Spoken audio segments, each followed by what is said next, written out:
공감이란 말 잘 아시죠?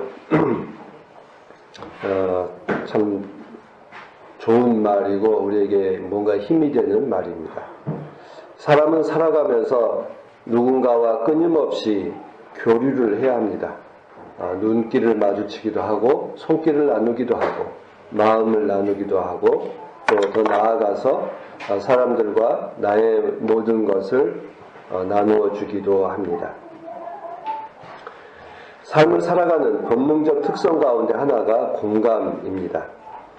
사람은 다른 사람의 아픔을 보면 함께 아파하고 그리고 부당한 일을 보면 함께 분노하기도 합니다. 그래서 맹자도 측은지심과 수호지심, 사양지심, 시비지심 이렇게 해서 사단이 사람의 어떤 본성 가운데 하나다라고 이렇게 말한 바도 있습니다. 이런 그 사람의 근본 마음, 사람들과 공감할 수 있는 그 능력이 결국 현대어로는 공감이라고 말하지만 그것은 말이 아니라 이미 우리가 태어나면서부터 우리들 안에 있습니다. 소설가 줄리안 반스는 그 10과 2분의 1장으로 쓴 세계 역사를 쓴 그 줄리안 반스는 공감의 그러니까 좋은 리더와 폭군의 차이는 공감하는 능력의 유무 내지는 그 폭이라고 이야기하고 있습니다. 그래서 그는 공감에 대해서 상상력을 발휘한 연민이라고 이렇게 규정을 했습니다. 그러니까 다른 사람들과 연민의 정을 느낄 수 있다면, 동정할 수 있고 공감할 수 있다면 그것이 사람을 살아가게 하는 힘이다라고 하는 것입니다. 누군가의 마음을 알아주고 환대하는 공감의 능력은 태생적으로 얻은 능력입니다. 그런데 태생적으로 얻은 능력이라고 하지만 그 공감 능력이 없는 사람도 있고 또 굉장히 큰 사람도 있습니다. 없는 사람은 자폐증과 같은 병적인 상태가 되기도 하고 아주 공감력이 뛰어난 사람들은 오바마와 같은 젊은 때부터 큰 이제 정치적 리더십을 발휘하기도 합니다. 본능이라고 함에도 불구하고 우리는 공감은 훈련과 교육을 통해서 확대될 수 있다. 이제 그런 생각을 갖고 있습니다. 그런 점에서 공감은 본능에 기초하지만 교육될 수 있다. 그래서 우리 스스로도 함량해 나가는 훈련도 필요합니다. 이런 질문을 한번 해보겠습니다. 답을 해보세요. 철수에게 10개의 사과가 있었습니다. 영희가 와서 4개의 사과를 먹었습니다. 남은 사과는 몇 개일까요? 아주 쉽죠? 이건 어떤 질문이죠? 사람들한테 논리적이고 계산할 수 있는 능력을 묻는 질문입니다. 그럼 반면에 이런 질문을 하면 여러분 어떻습니까? 철수에게 10개의 사과가 있었습니다. 영희가 와서 4개의 사과를 먹었습니다. 철수의 기분은 어땠을까요?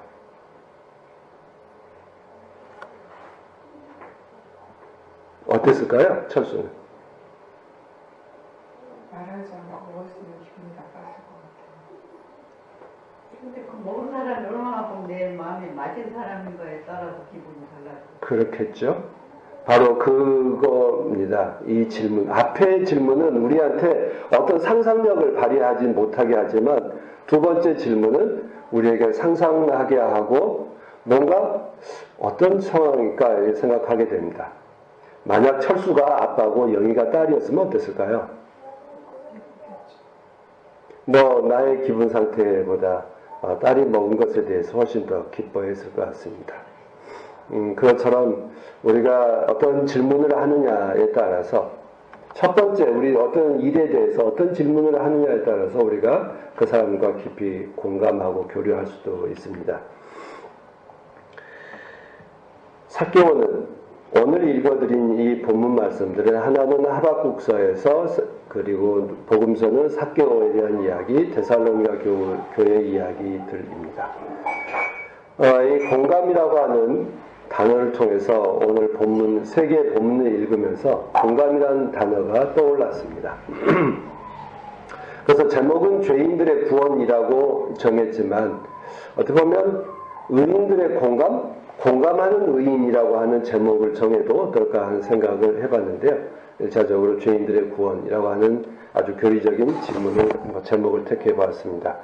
하박국서를 읽으시면서 여러분들은 어떤 생각을 했습니까? 하박국 1장 1절에 보면 왜 침묵하십니까? 왜 돌보주시지 않으십니까? 라고 하는 원성이 담긴 질문입니다. 그 질문에 대해서 우리는 그런 생각을 해봤습니다. 하박국 예언자의 그 마음에 대해서 하나님께서 공감해 주지 않으셨다. 분노할 때 같이 분노해주고 슬퍼할 때 같이 슬퍼해주고 그리고 악이라고 말하고 싶을 때 말해주는 그 하나님에 대한 기대 그것에 대해서 하나님께서 응답하고 있지 않습니다. 여러분들도 자녀들을 키우시거나 또 주변 사람들에게 때에 따라서 공감해주지 않을 때도 있죠. 의도적으로 외면한 거죠. 그래서 외면당했을 때 사람은 어떤 반응하죠? 공감해달라고 보채기도 하고요. 그리고 공감해달라고 더욱 성과를 부리면서 이렇게 도전해오기도 합니다. 근데 하박국 예언자가 2장까지 가보면 그래 당신 어떻게 하는지 내가 지켜보겠습니다 라고 해서 높은 망대에 올라가서 지켜보겠다고 이렇게 이야기를 합니다. 그래서 저는 이 하박국서를 읽으면서 하나님께서 하박국을 뿐만 아니라 이스라엘의 당시 의인들에 대해서 외면하고 그리고 의도적으로 침묵하고 계시다라고 하는 것입니다. 왜 그랬을까? 스스로 왜 이런 일이 일어나고 있을까? 그리고 또 어떻게 해야 할까에 대한 뭔가 질문을 스스로 하게끔 하도록 하기 위한 방편이 아니었나 이렇게 생각합니다. 그리고 복음서에 보면 주님께서 삭개오를 만나는 장면입니다. 삭개오에 대해서는 우리가 수없이 들어서 그가 어떤 사람인지 세리장이었고 키가 작고 부자였고 외톨이였다라고 하는 것을 우리가 잘 알고 있습니다. 다른 말로 하면 그는 주변 사람, 그러니까 뭔가 사람들 속에 끼지 못하는 주변의 사람이죠. 경계인이라고 말할 수 있습니다. 경계 밖에 있는 사람. 이 사람이 삭개오입니다. 여리고성에 살아도 여리고성 사람들과 어울리지 못하는 그런 사람입니다. 그의 이름은 의로운 자, 스카리오 순결한 자라고 하는 이름은 순결하고 의로운 자지만 그의 삶은 아주 사람들한테 외면당할 만큼 손가락질 받는 사람이었다고 하는 것입니다. 그러니까 이름과 그의 삶이 분리되어서 서로 모순된 모습을 보여주고 있습니다. 그런데 자기 이름값도 못하고 살고 있는 이 사람은 어떤 사람이 삭개오뿐일까? 이름값 못하고 살아간 사람들을 무지 많죠? 대표적으로 오늘날 누가 있을까요? 쉽게 이야기하면 국회의원들도 그렇고 여러 사람들이 있을 수 있지만 가장 먼저 반성해야 될 사람들은 누구죠? 오늘 살아가고 있는 그리스도인들입니다. 이름은 거룩한 사람들이지만 실제 행위는 사람들로부터 존중받지 못하고 순결하지 못하고 의롭지 못하다라고 하는 것입니다. 제가 한번 그 서초동에서 집회에 있을 때 거기에는 큰 교회가 비난을 받았죠. 비난받은 이유가 뭐였어요? 화장실 문을 열어주지 않았다고. 그 수십만 명의 사람들이 모였을 때 분명히 화장실이 필요한데 지하철역도 화장실이 넘치고 하니까 교회 문을 두드렸지만 교회 문을 잠가버리고 화장실을 열어주지 않았습니다. 아주 사소한 것이지만 사소한 것 통해서 그들은 비난을 자초했습니다. 다음 주에 욕을 먹은 다음에서야 그 다음 주에서야 화장실 문을 열어주었습니다. 그러니까 이름은 의롭다고 하고 또 거룩한다라고 하는 사람들이지만 실제로는 거룩하지 않고 더러운 것을 받아주지 않는 그런 삶을 살았다는 것입니다. 삭개오는 주님을 바라보고 싶은 가까이 가고 싶은 마음으로 인해서 주님 곁을 배회하죠. 그런데 감히 끼어들지 못하고 있습니다. 그 경계에 있을 때 주님께서 그를 불러서 그의 곁으로 오게 했습니다. 이것이 구원의 시작입니다. 우리도 주님께서 불러서 우리가 그리스도인이 되었다라고 고백합니다. 나의 선택과 나의 믿음으로 구원이 이루어진 것이 아니라 주님의 부르심과 주님의 부르심에 내가 응답한 결과 우리는 구원에 이르렀다라고 고백합니다. 바로 삭개오가 그러합니다. 우리 주변에 떠도는 사람들 한번 생각해 보십시오. 여러분은 주변입니까? 아니면 중심입니까? 요새 그 인싸와 아싸라고 이렇게 하던데요. 그죠? 인싸와 아싸 맞죠? 인사이드, 경계 안에 있는 사람과 아웃사이더. 근데 이 삭개오, 여러분들은 인싸입니까? 아싸입니까? 경계선을 어디로 치느냐에 따라 다르죠? 어떤 경계선을 긋느냐에 따르면 교회를 중심으로 하면 인싸이고요. 또 비종교인을 중심으로 하면 여러분 종교인을 가진 소수 종교인이 되는 거고요. 그렇습니다. 또 종교를 중심으로 이야기하면 비교적 다수를 차지하는 다수 종교인이기도 하고요. 근데 그런 점에서 경계선을 어디로 긋느냐에 따라서 달라집니다. 부자냐 하면 부자가 아닌 기준이 되는 거죠. 집이 있느냐라고 기준을 한다면 집이 없는 사람이 저처럼 많습니다. 그것처럼 경계를 어디로 하느냐에 따라서 주변 사람인지 중심 인물인지가 갈라져 갑니다. 분명히 당시의 그 바리새인들과 사두개인들, 유대인들은 사람을 두 가지로 분류했습니다. 유대인과 이방인, 의인과 죄인으로 분류했습니다.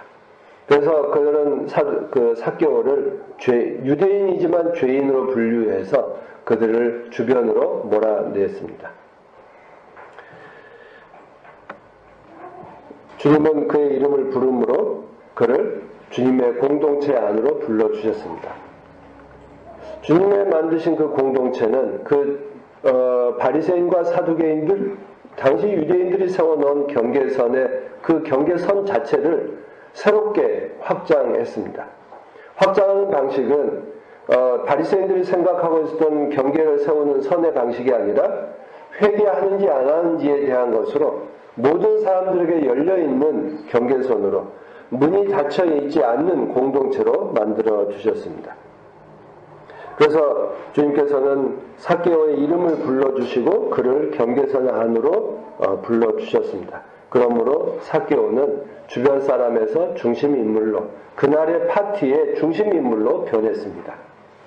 주님께서 그의 집 안으로 들어가시자 그의 집은 그전에는 주변 사람의 집, 경계선 밖의 사람의 집에서 예수 공동체의 중심의 집이 되었고 그 집의 주인이 삭개오가 그 시점에 공동체의 중심이 되었습니다. 그것처럼 우리는 경계선을 어디로 할 거냐에 대한 문제가 우리 안에 늘 남겨져 있습니다. 우리는 우리가 생각하고 있는 중심이 아니라 타자를 중심으로 해서 경계선으로 옮겨가는 그런 넓은 사랑을, 넓은 생각을 우리에게 필요로 요구하고 있습니다. 주님이 오시자 그 집의 중심이 되었고 그날의 잔치는 하늘의 공동체의 기쁨의 잔치가 되었습니다. 그리고 그는 그 잔치에 흠뻑 취하고 기뻐해서 자기가 쌓아왔던 그 담장을 허물고 경계선을 허물었습니다. 그래서 자기에게 빚진 자들 탕감해주고 자기가 빼앗은 자에게 4배로 갚아주겠다라고 자기가 지금까지 쌓아왔던 경계선을 무너뜨려 주었습니다. 예수께서 그를 만나시자 그의 경계선이 사라졌고 그도 역시 자기의 경계선을 허물어냈습니다. 우리는 예수를 만나서 우리의 삶이 변화된 삭개오처럼 우리도 우리의 경계선, 내가 세워놓은 그 경계선에 대해서 다시 한번 생각하게 됩니다. 우리는 어떻게 하면 내가 중심이 될 수 있을까? 내가 어떻게 하면 다른 사람들을 내 중심으로 모을 수 있을까에 대한 나 중심의 생각을 해왔지만 예수께서는 그 경계선 자체를 중심 인물을 바꿔줌으로 인해서 끊임없이 예수의 공동체는 변화하고 더 넓어져 가고 있습니다. 아마 오늘 이 모습을 우리 스스로가 되새겨 보아야 할 필요가 있다고 생각합니다. 저도 역시 마찬가지입니다. 저도 목사라고 한다는 그 점과 그리스도인이다, 또 난 스스로 진보적이다 라고 하는 생각을 갖고 나는 괜찮게 살고 있지? 라고 하는 이런 생각들이 끊임없이 나를 중심으로 생각하게 하고 경계선을 만들어 가고 있습니다. 근데 그것을 허무는 방식은 애써 허무는 것이 아니라 타인을 중심으로 세워줄 수 있을 때 그 경계선은 바뀌는 것입니다. 아까 철수와 영희의 그 사과 이야기를 했지만 실제로 철수가 그런 질문도 해볼 수 있습니다. 철수가 갖고 있었던 10개의 사과는 애초부터 그의 것일까? 아니면 그도 역시 받은 것이었을까? 생각의 지평을 옮겨간다면 우리들의 그 경계선도 무한대로 또 끊임없이 변화하고 발전해 갈 것입니다.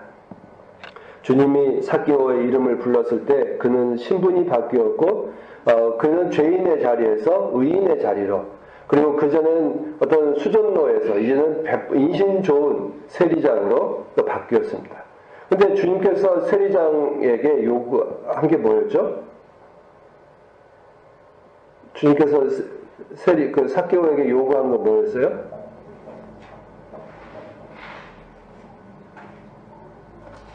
아무것도 없었습니다. 아무것도 원하지 않았습니다. 그런데도 불구하고 삭개오는 스스로 자기의 재산을 나누고 그리고 4배로 갚아주고 하겠다라고 약조합니다. 그리고 또 그의 직업을 바꾸라고 요구하지도 않았습니다. 그럼 어떻게 살아야 된다라고 말씀하지도 않았습니다. 왜 그럴까요? 구원받은 자의 자유를, 구원받은 자의 그 기쁨을 주님께서도 아시기 때문입니다. 우리에게 끊임없이 요구하는 건 누구예요? 목사들이에요. 여러분들한테 이렇게 살아라 저렇게 살아라 잔소리하는 건 목사들이지 주님께서 여러분들에게 그렇게 특별히 요구하지는 않습니다. 목사들이 주님의 뜻이 이러하니 우리도 세상에 나가서 이렇게 삽시다 라고 여러분들에게 요구하지 주님께서 요구하시지 않습니다. 삭개오에게 요구하지 않았던 것처럼 원한다면 끊임없이 주님은 내가 살고 있는 것 그곳에서 그리스도인답게 구원받은 자답게 살아가라고 하는 것 이외에는 특별히 우리들에게 요구하는 건 없습니다. 내가 받은 사랑으로 너도 역시 가서 사랑을 베풀어라. 넌 너의 몸처럼 너 자신을 사랑한 것처럼 이웃을 사랑해라. 사랑을 하라고 하는 요구 이외에는 특별히 우리들에게 요구하는 것이 없습니다. 삭개오도 역시 마찬가지였습니다. 그의 신분을 바꾸라고 원하지 않습니다. 깨달은 자로서 변화된 자로서 어떻게 살아갈까는 순전히 삭개오가 판단하고 또 결정하고 행하게 될 것입니다. 그런 점에서 주님은 우리들에게 자유를 주셨습니다. 구원받은 자의 자유, 구원받은 자의 기쁨을 오늘 우리는 어떻게 향유하고 있을까? 어떻게 하고 있을까? 그것은 바로 타인들의 아픔에 대해서 공감해주고 그들의 그 아픔을 해방할 수 있는 그 기회를 주는 것, 그의 이름을 불러주는 것, 그것이 아마 구원받은 우리들이 해야 할 일이기 때문입니다. 바울은 그렇게 살았습니다. 십자가에 달린 예수를 보고 구원받고 깨달은 바울은 끊임없이 자신의 소명을 그렇게 깨달았습니다. 그래서 멀리, 더 멀리 나아가서 주님의 말씀을 전하고 주께서 주시는 해방의 기쁨을 전하는데 자신의 역할을 다했습니다. 그래서 유대 땅에 살던 바울이 터키 지방을 지나서 그리스까지 가서 거기서 데살로니가라고 하는 도시에서 그 교회의 교우들에게 교회를 세우고 또 멀리 떠난 다음에도 그 교회를 위해서 끊임없이 기도하고 함께 기뻐하고 있습니다. 바울이 보낸 그 편지를 보면 교우들에게 감사하다 이렇게 인사를 합니다. 단순한 감사하는 입에 발린 감사하는 말이 아닙니다.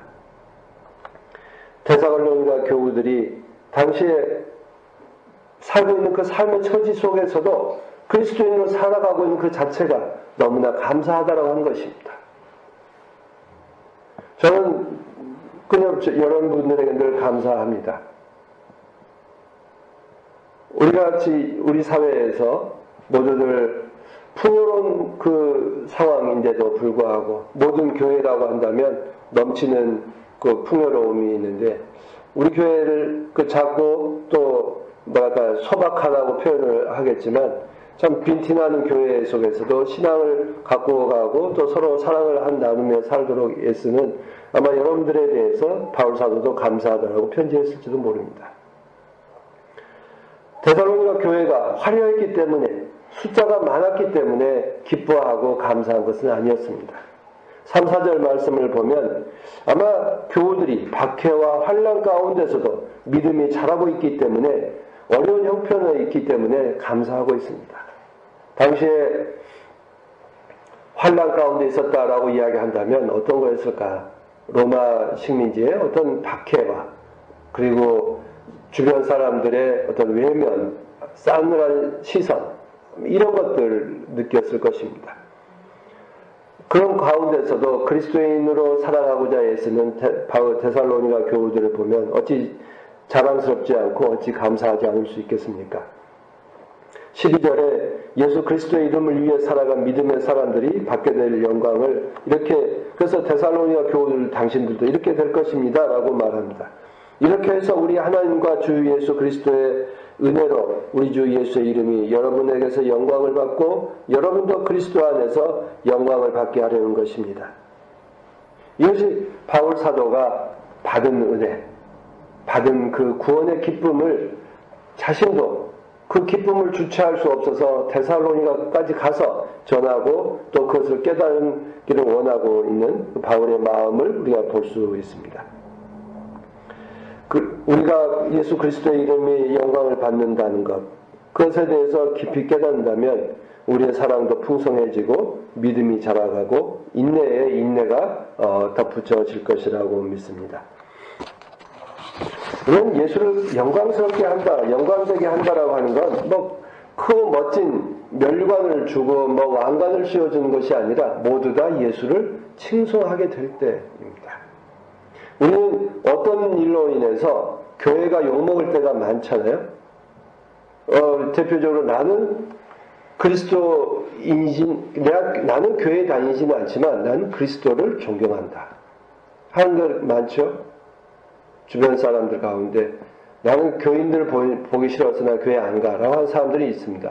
근데 그리스도가 싫어서 교회 안 간다는 사람은 찾아보기 어렵습니다.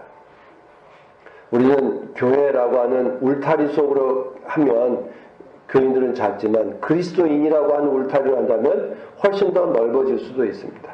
좀 더 넓어서 우리가 모두가 서로 사랑하는 사람, 사랑을 베풀기를 즐거워하는 사람이라고 하는 그 경계선으로 한다면 더 없이 넓어져 갈 것입니다. 우리는 그리스도교라고 하는 그 카테고리 속에 가둘 것이 아니라 예수께서 우리에게 보여주신 것처럼 서로 사랑하라고 하는 그 말씀으로 우리 생각을 중심을 넓혀간다면 세상의 반이 아니라 거의 모든 사람들이 그리스도인이라고 말할 수 있게 될 것입니다. 서로 사랑한다. 너 자신을 사랑하라고 하는 것처럼 이웃을 사랑하는 것. 그것이 우리 그리스도인의 징표입니다. 교인이냐 아니냐가 아니라 서로 사랑하는 사람이냐 아니냐가 우리의 어떤 경계로 자리 잡아야 할 것입니다. 우리 하누리 교회는 그런 점에서 더 큰 교회로, 마음이 더 넓은 교회로, 식견이 더 큰 교회로 변화할 수 있다고 하는 건 서로 우리의 가진 것을 교인들만 누리는 것이 아니라 그리스도인들만 누리는 것이 아니라 우리 모두가 함께 누릴 수 있는 것으로 그리스도의 사랑은 우리 모두를 향한 것이다라고 하는 넓은 마음을 갖고 있기 때문에 하누리 교회는 작지만 큰 교회, 왜소하지만 약하지만 강한 교회라고 말할 수 있습니다. 우리는 입으로 예수를 고백해서 몸으로 또 그리고 우리의 생각으로 예수를 증언할 수 있다면 우리는 더 높은 그리고 공감하는 그리고 더 풍성한 교인으로 살아갈 수 있으리라 믿습니다. 지금 세상은 사람들을 돈이 있느냐 없느냐, 좋은 직장이냐 아니냐에 대해서 사람을 판별하고 구분짓습니다. 그러나 우리는 그 경계를 허물어서 그는 좋은 사람인가 아닌가, 그는 사랑하는 사람인가 아닌가, 그 중심으로 우리의 생각과 우리의 삶을 넓혀갈 수 있게 되기를 간절히 소망합니다. 기독교는 처음 이 땅에 올 때 모든 이들에게, 특별히 억압받고 있었던 여성들과 노비들과 천민들에게 구원의 복음을, 사랑의 복음을 전함으로 인해서 조선에 뿌리를 내렸고, 그래서 모든 사람들에게 환호를 받았던 교회입니다. 지금 우리가 그 중심을 다시 회복할 수 있을 때 우리 교회도, 또 한국 교회도 모두에게 환영받고 존경받을 수 있는 그런 교회가 되려고 믿습니다. 고통받는 주변 사람들의 이름을 불러주는 교회, 삭개오야, 내려오너라. 누구야? 이리 오너라. 우리와 함께 놀자. 영이야, 나랑 함께 놀자라고 하는 것처럼 우리의 경계선을 허물가는, 그래서 모든 죄인들에게 구원을 베푸는 그런 복된 교회가 만들어 갑시다. 함께 기도하십시다.